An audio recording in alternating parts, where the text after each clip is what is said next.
करायचं बघा. पहिले सोपं गणित बघूया. कळलं?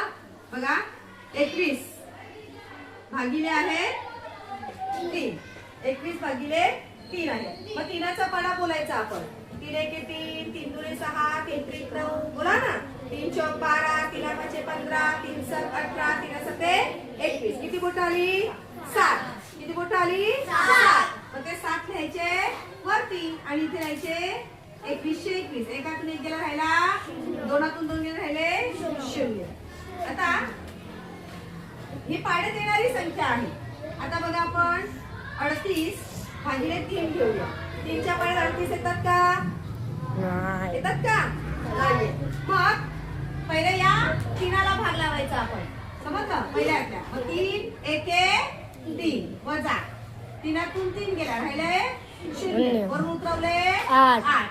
आता 3च्या पाड्यात 8 येत नाही, पण 8 मधून जाणारी मोठ्यात मोठी संख्या 3च्या पाड्यामध्ये येते. मग कोणती येते? 3 1 7 येतात 3च्या पाड्यात. नाही 6 हा 3 1 3, 3 2 6, 3 3 9. पण 9 मोठे होतात. 8तून 9 जातील का? नाही. मग 3 2 6. मग 2चा भाग देऊया. 3 2 6. मग 8तून 6 गेले, राहिले किती राहिले? 2.